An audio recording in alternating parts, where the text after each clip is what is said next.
So we're going to meet our panelists for this session. They can start turning their cameras on. We've got Sarah Harkness. She is the Director of People and Culture with EllisDon, with over 10 years of HR experience.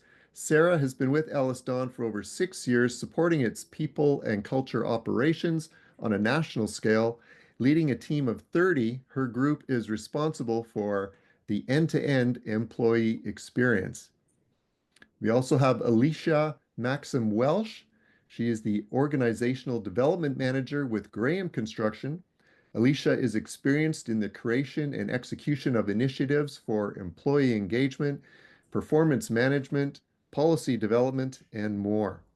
We also have Jay Mallan, who is the owner of Burnaby, BC-based JJM Mechanical Group, a successful mechanical contracting company he founded 14 years ago, all on his own, and he's since grown the business into a crew of 14. Entering the trade back in 2000, Jay takes some pride in having built a good, hardworking team, and that building process, which includes keeping his employees happy. We're going to learn more about that. And Ravi Tangri. He's the Chief Cultural Officer with Simul Group, and he works with CEOs and business owners to grow both employee engagement and their businesses. He's worked on change and leadership development programs in the energy sector across Canada, in Canada. So welcome all. Good afternoon. Thank you for being here with us. Good afternoon. Okay, so to set the table, I will be directing my first question to Sarah. In today's earlier session, we did address attracting the new generation of workers to construction and skilled trades with an emphasis on new generation. We hear that younger workers today prioritize workplaces with flexibility, work-life balance, positive workplace culture. That's something that was spoken about in the previous session. So I just want to know, Sarah, does this ring true in your experience? And if so, how does your organization address these factors? So I absolutely think that that's true for young people, but I think it's true for everyone. Certainly in the wake of the COVID-19 pandemic, we saw a lot of people reprioritizing and looking for a greater level of flexibility and work-life balance as they navigated so much uncertainty. And of course, many people were forced to be working from home. And so because of that reprioritization, I think a lot of folks are realizing kind of what's important to them and what can my employer offer me besides a paycheck. And it just simply isn't about a salary anymore. People are looking for more. They want to see what their employer can offer them that supports the things that they're interested in outside of their work. So in terms of EllisDon, our culture is very special and we really stay true to our values, one of them being trust and freedom. So a great deal of flexibility was already built into our culture. But because of the industry that we're in, of course, we can't build buildings from home.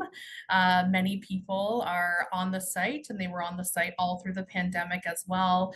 They weren't offered that same level of flexibility as other industries were.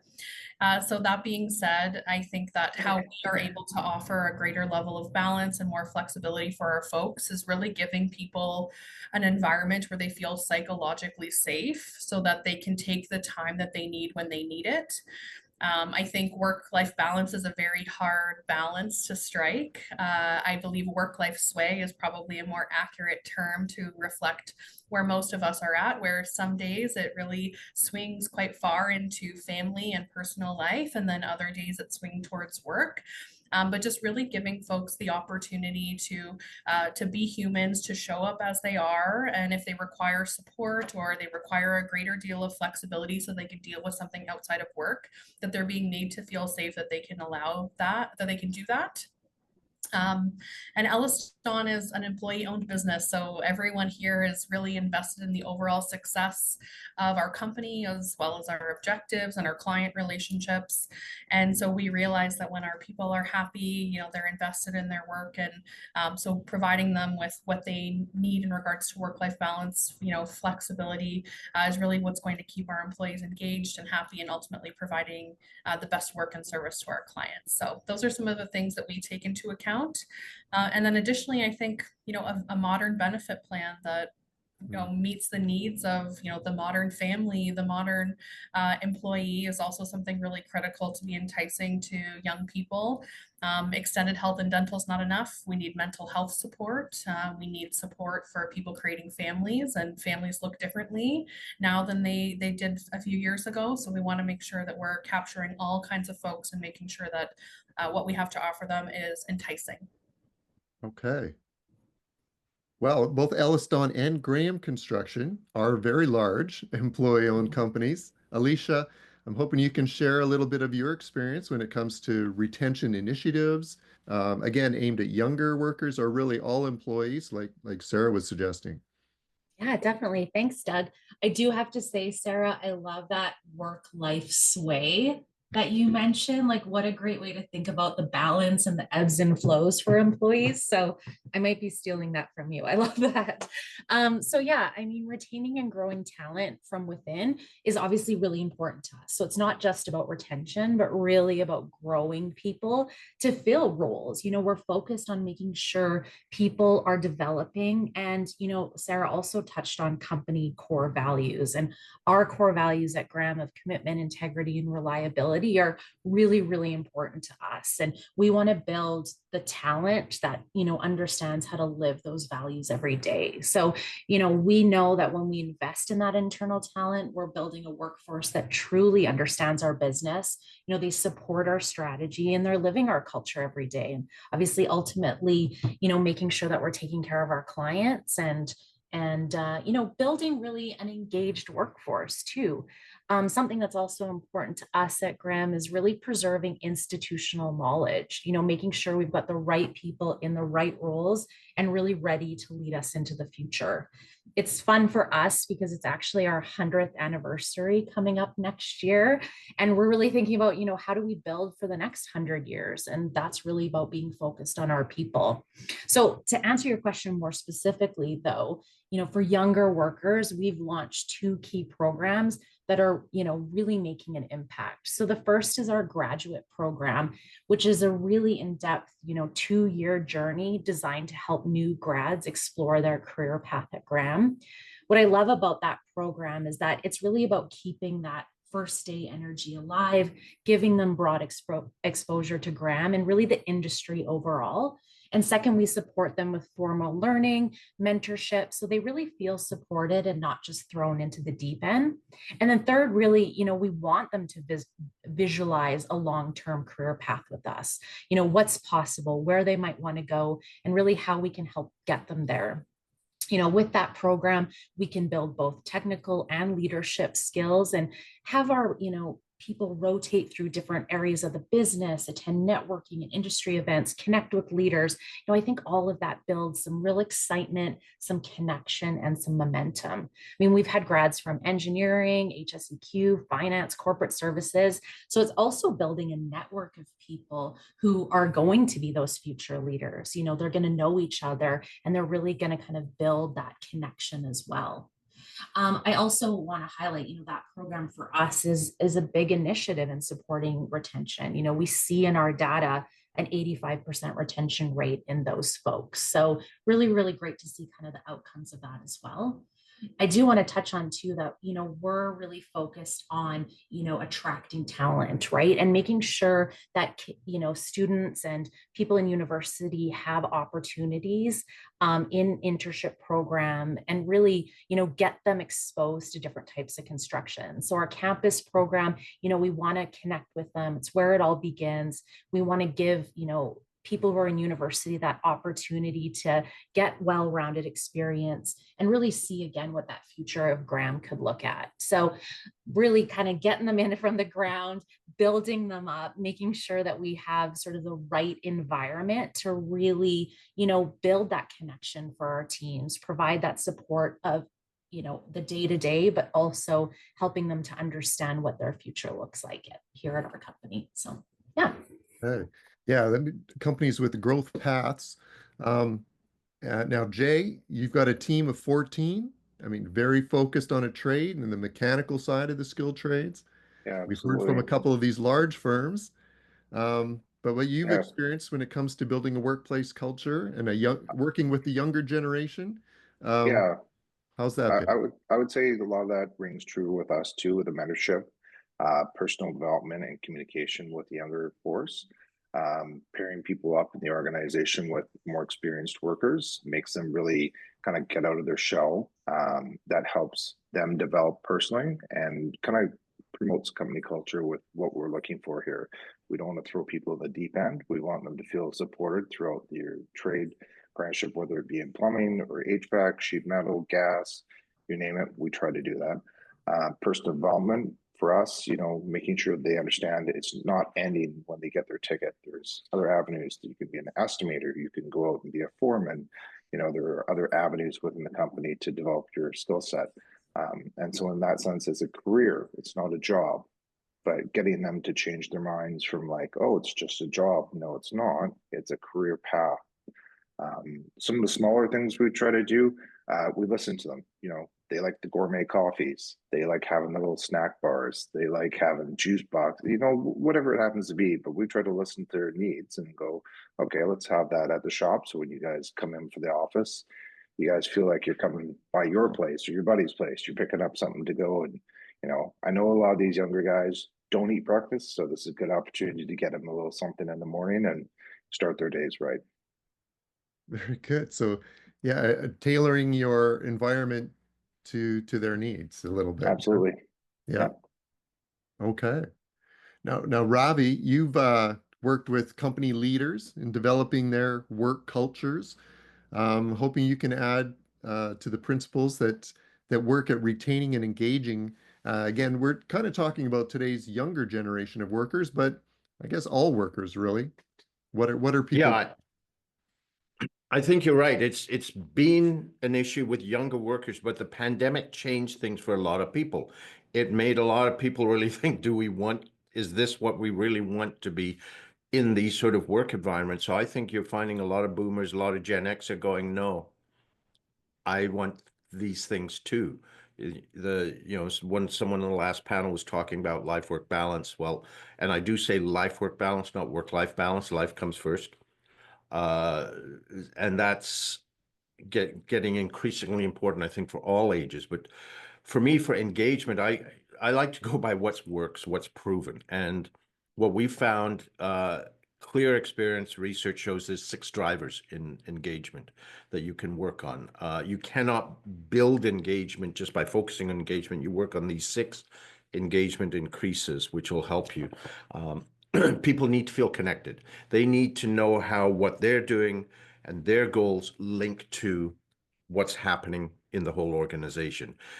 As much as I hate the word empowered, it's a buzzword, it's overused, I think, but it's that. But what it comes down to is knowing what their performance expectations are, and then they're free within that scope to make the decisions that they need to. And then they need to know if it goes beyond that, where to go. The ability to grow, so they're getting performance feedback, they're getting training opportunities, learning, doing all of these things. They're feeling inspired. So this is where they actually initiate talking with others about how can we work better? How can you cultivate an environment where they actually initiate, how could we do this better? It's not just the leader. Here's the big one. I find that in most organizations I go into, which is a big weakness, feeling valued. When someone treats you with respect and when you're not. And that's a big gap for a lot of organizations, should really feel appreciative of where they're at. and then performance, so that they understand what's required and they take initiative to say, how do we meet these goals? For the leaders, the biggest thing is to move from assuming you've got to solve every problem to how can you move more to co-creative leadership? So if there's something that changes, have a conversation with your team. Say, how do we do this? To me, the leader's job is not to do anything. It's to make sure it gets done. And if you can do that co-creatively, that's a huge opportunity for engagement. Does that make sense? Yeah, but what was that that don't teach, show, don't give me, now I forget how it goes. Don't give me a fish, but teach me how to fish. That kind of Show me how to fish. Yeah. Right. Or figure out how to fish, because it's a whole new environment, and what worked may not before may not work now. Right. Yeah. Okay. So again, engagement from the top, which is, I think, pretty critical. Alicia, you actually kind of spoke to how Graham kind of encourages training and progression. Maybe just I don't know if you can talk a little more about that, and even like the people that are a little more hands-on, just training, career advancement, and then why that works as a retention tool. Yeah, absolutely. I touched on earlier that developing talent from within, again, big priority for us, building on that deep institutional knowledge that people bring, while also, fostering adaptability and innovation. One of the things I love about the construction industry is that it's really full of natural problem solvers. So, I think that mindset really supports like a strong learning culture. So we build on that, right? So at Graham, we've nurtured that culture for years. And in this organization, I think we actively support that culture and that sort of mindset at every level, whether someone's just starting out, as I'd mentioned, our grad program and really focused on that campus attraction, or if they're in mid career or in a senior leadership role, we really offer a wide range of programs and resources to help in that development. So, I want to touch on a couple of our specific programs and kind of how I feel like that really relates to that retention component. So one program we're especially proud of is our Builders Framework. So this for us is an in-house built course. It's a suite of courses really designed to teach employees, how to build the Graham way. Again, 100 years old, we're pretty proud of that legacy and taking that institutional knowledge into the future. But really, what's great about that too is it brings in professionals in our organization, people who've got 15, 20 years of hands-on experience. So not only are we building, this development culture, but we're offering sort of career opportunities to people who, are learning, but also who can apply that knowledge and really train and teach other people as well. That program offers, a lot of real world insight. And I mean, we're pretty proud of it. Gold Seal certified Canadian Construction Association. It's pretty impactful for us for sure. But, I do want to highlight that it's really not just about training. And, Ravi, you touched on this as well, that we need to make sure that our leaders are set up. And I think career conversations also have to be a big focus. And we're making sure that, employees and managers understand that, there is a component of, talking about your career, talking openly about growth and the goals and the skills really needed to get to the next level. So, we want our employees to take their careers into their own hands and kind of solving those problems, right? So maybe that's like stretch assignments, joining a special project, or being open to mobility, moving to different sites, taking on sort of some of those projects. I think making sure that employees and managers are having open conversations and really talking about those clear path forwards. And then for us, making sure that we're supporting in that. I do also want to touch on, Ravi talked about connection. And what's exciting too is we have, a good mentorship program. And what I love about the mentorship program too is that no, it's like our builders framework. It's bringing people in at various points of their career. So you get impactful for the mentors because, it's really reinvigorating them, sharpens their leadership skills, reminds them about what they love, what to do. And, it's nice to be able to stand up and kind of share your knowledge. And then for our mentees, they're getting that exposure. They're having those conversations and building those relationships. And really so much of this is about connection and communicating and understanding where you're at and where you want to go and what steps and who's going to help you in the organization to get there. So I do also have to plug our learning and development team too. They are a really strong team of advisors and training specialists, and they work really closely with the business, creating that content, whether it's technical training or leadership development or career planning, being agile and responsive. So I think they play a huge role in making sure our people feel supported and empowered.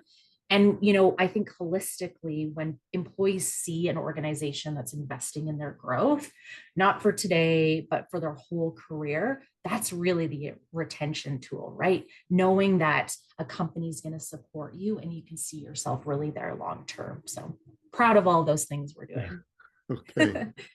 Yeah, well, again, so we're talking about the company, kind of the company culture and all of that fits into, I mean, it's kind of the umbrella, I think, that covers everything.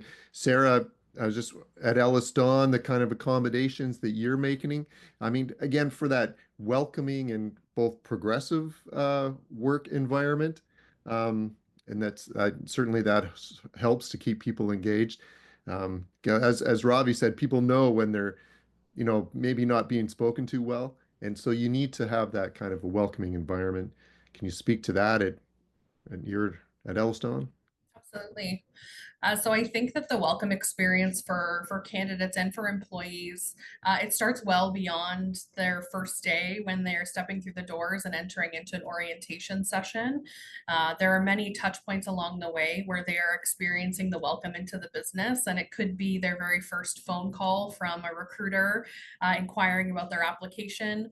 It could be just them simply reading a job posting that they've come across, or it could be how they're interacting with your company on social media and how they're envisioning themselves and where there could be a place for them at that company. So in terms of the overall welcome experience, we try to foster the feelings of belonging for people all along the way. So whether that's accommodation through the interview and recruitment process, or ensuring that folks have the information that they need as they're about to enter the business well before their first day, we want to make sure people feel set up for success and know that we are as invested in their success in entering the business as they are. So by creating an environment where it's, psychologically safe for them, our CEO very proudly asks a couple of questions on the first day, but one of the things that he tells everyone is there's no such thing as a stupid question. So creating that environment of support right from the outset, letting people know that they're surrounded by subject matter experts in this very large business that are all out to help them and make sure that they have the things that they need to do their best work.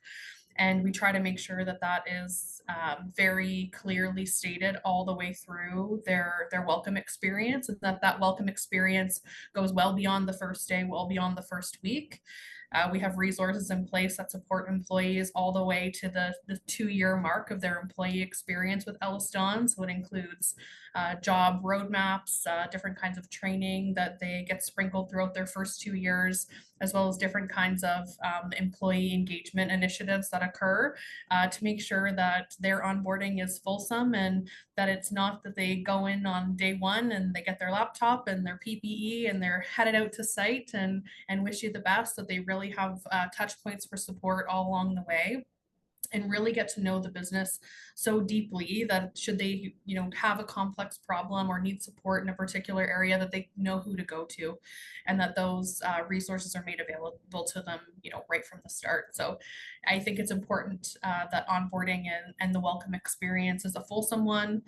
It's an ongoing process that goes beyond kind of the first day, the first week, and that ultimately it creates an environment where people feel psychologically safe and really fosters their ability to belong. And so things like DEI initiatives and making sure people understand that beyond being a big constructor, we're also wanting to be the most, diverse and inclusive constructor.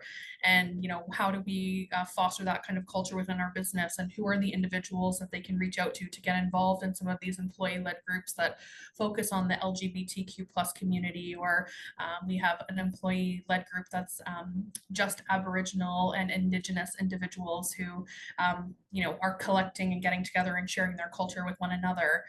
There's a number of these groups that exist within the business, and I think sharing those things right from the outset kind of shows people where they fit within the organization outside of the technical skills that they bring that would have shown up on their resume.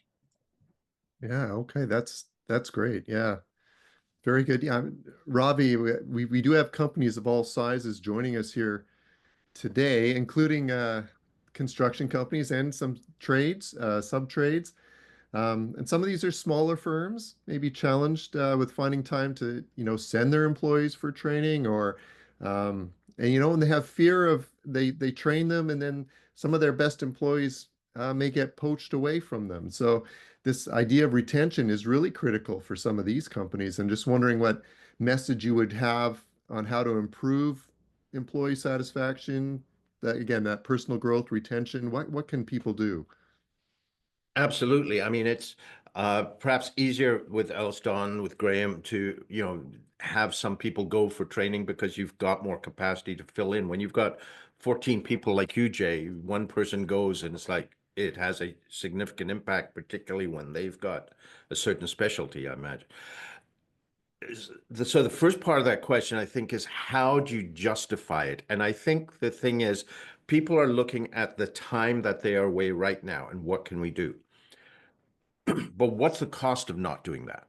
So take a look back just over the last year. Take, about half an hour, go look over the last projects. You don't have to be exact, but to some extent concretize the cost of when you have not had the right skill sets. What did that lead to? What cost? What did that lead to? Start to concretize how much it cost you in other delays, in other dollar figures.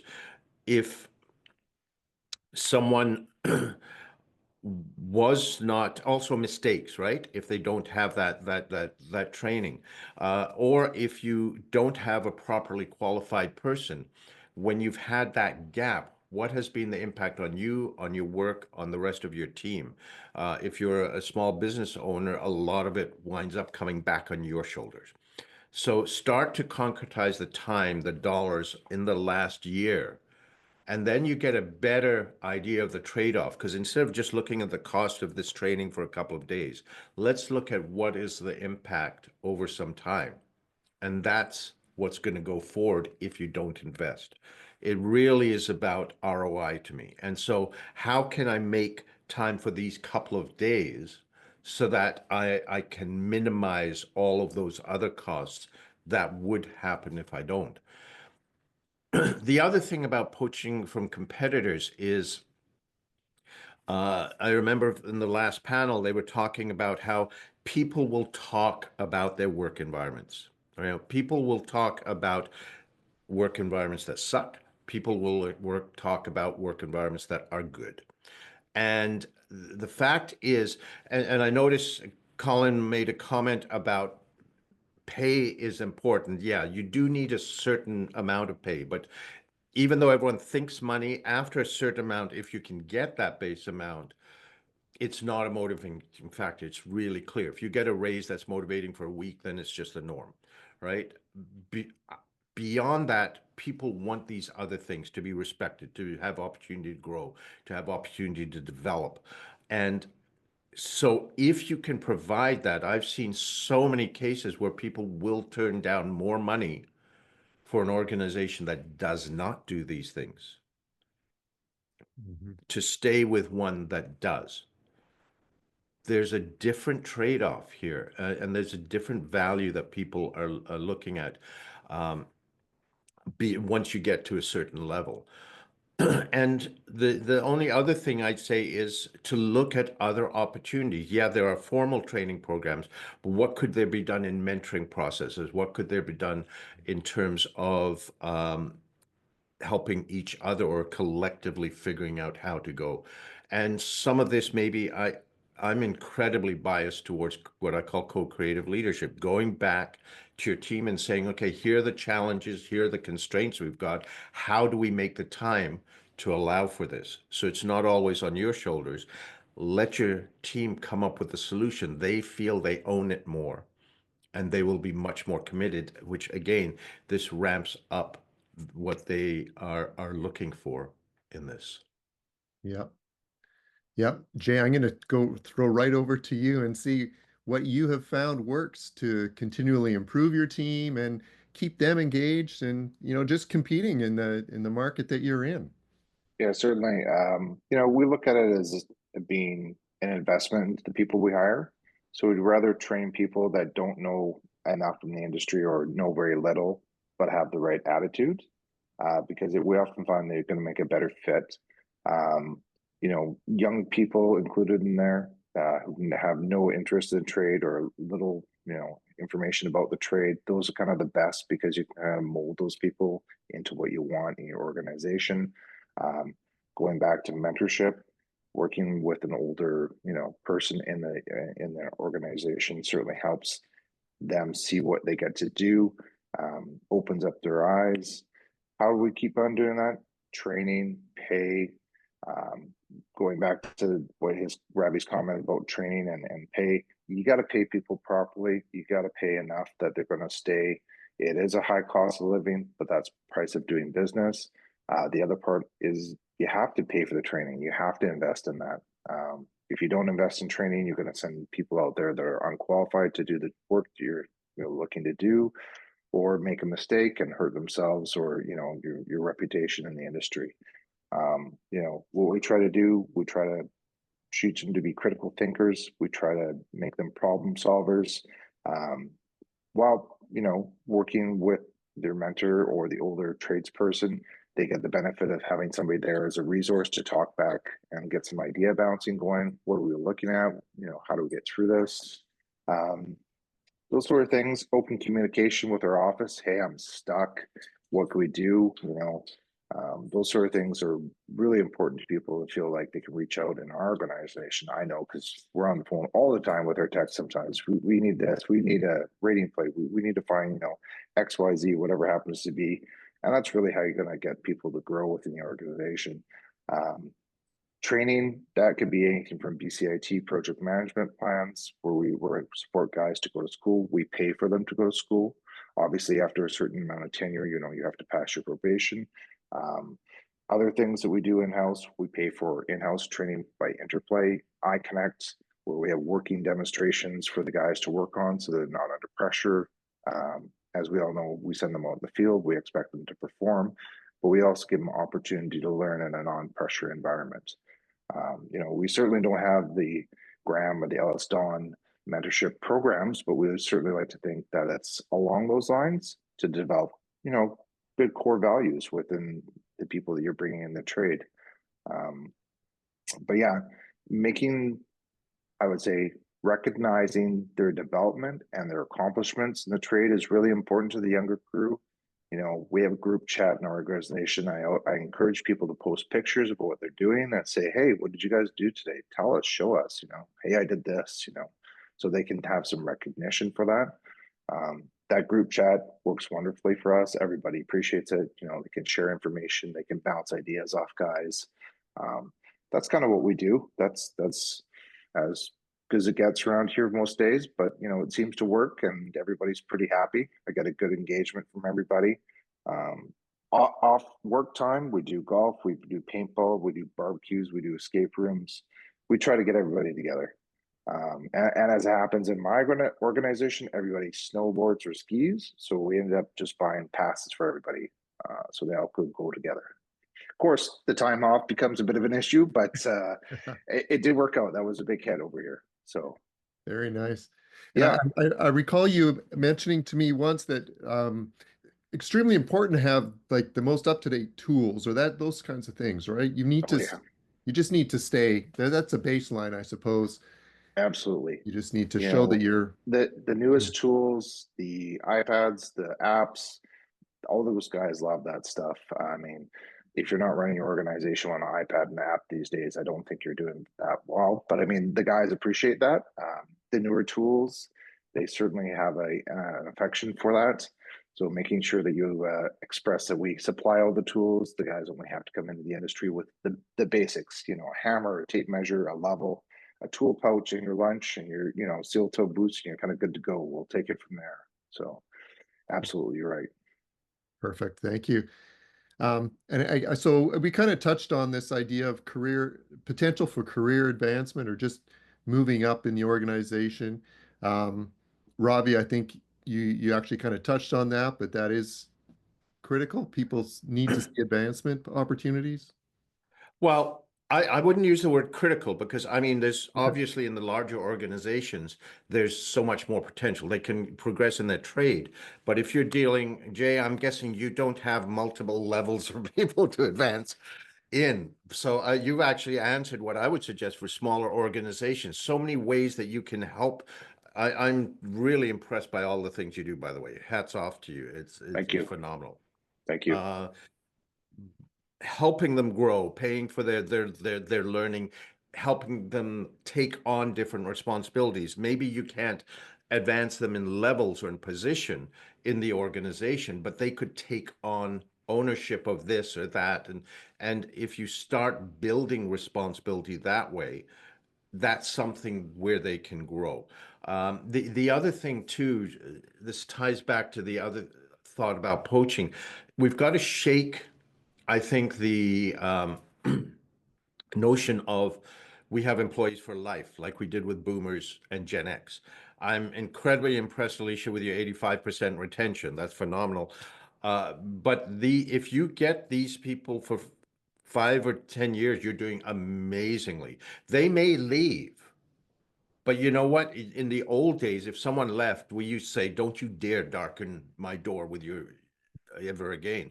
No, no, no. They may be back in 3 to 5 years with more skills, but wanting to work on our team again. So, we need to be open to thinking what's best for them in their progression. If you're talking about career advancement and you're a small organization, their best step may be to go somewhere else for a few years, but then you may have another opportunity for them down the road. In a larger organization, you can provide all that. In a smaller one, there may be times you have to really be flexible in thinking and honest, thinking about what's right for them, and they will remember that. And that's part of the loyalty that happens. So you need to be open to thinking about what career advancement is. If it's a larger organization, you've got much more available to you. If it's a smaller organization, how can you help them build responsibility, even though it's flat? Right. And Sarah, I'm going to go to you just in terms of the culture of continuous improvement. You want to kind of develop that within the organization. How does EllisDon do that? So I think this is one of the most important things for folks is they're looking to come into an organization that has the resources available to them so that they can grow their career and grow personally. So at EllisDon, we have a really strong culture of learning and development, and we have a team in-house that focuses on both soft skills and more of the technical skills that people are able to engage in those trainings right from the start. We also have a partnership with Skills Wave, which is an organization that connects people with accredited university programs where they can take courses, and EllisDon provides our full-time permanent employees with credit to be able to sign up for courses directly for things or through an accredited university that could lead to different certificates and so forth. So it really is about providing a variety of different touch points for training and ensuring that it isn't just about the technical, that they're able to develop their leadership as well. Our leadership program at EllisDon is called the Odyssey. It's something that is a self-directed leadership program that has leadership cafes sprinkled throughout that are hosted by senior leadership to discuss whatever the topic was of that particular module. And people are able to engage with that as they go through their journey at EllisDon. They can take it again as they develop in their career. Perhaps they were promoted into a leadership position for the first time and they have a new lens on what that could bring for them. So it's about having different things available to folks. soft skills, technical skills, leadership, and then, things that maybe go beyond that to be able to keep people engaged and, provide them with opportunities to grow within the organization, and, to grow within the industry. Because as you said, Ravi, that boomerang experience is something that we often experience at EllisDon as well, where we, see folks leaving for other opportunities, and a little while later they're coming back and bringing a different perspective to the organization. But I think ultimately, providing that great employee experience is what keeps people coming back, and a huge component of that is offering a very diverse learning development experience for them, so that you're as invested in the employee as the employee is in their own growth. Yeah. Very good. Alicia, we're getting close to our time. We're at 2:40. I'm going to steal 2 more minutes though, and let you just address, because I think this is important. It's the idea of training the trainers, or, the people that are put in management positions. Are they taught how to, deal again with the new generation, or just, how to be a good mentor or teacher? Yeah, definitely. Thanks. I mean, I think all the panelists have really touched on this today, that it's really about the employee, right? And creating the culture where people and employees feel valued, challenged, and that ultimately you're supporting the career that they want. It's really interesting. The other day, I was actually having a conversation with one of our ops managers, and they were talking about a critical component to a leader's role is creating the environment. So creating the environment where people can grow and develop and excel in their career. And for us, it's really about ensuring our leaders buy into that and understand that they have a role in that. It really is critical. So, for us, we do have leadership development opportunities for, people who are brand new managers, or even senior leaders really wanting to build and reinforce those skills. It's about building it into our culture and who we are every single day. So it's not just a training program, but, focusing on what we expect in our culture for our leaders to create that environment. So, making sure that our leaders understand that they are those drivers, right? So they need to have those conversations with employees to talk about, their career. They need to foster accountability, understand the needs and the desires of their people, maybe have some healthy conflict, work through, what that looks like and how to communicate properly. So we want to make sure that our leaders are really equipped to have those conversations. And again, to really create that environment that offers those development opportunities for their employees. So it has to be in the day-to-day. It has to be a part of ongoing culture. And, I think everyone on the panel has really reinforced that it's key to retention and key for our leaders to understand their role in that. Yeah.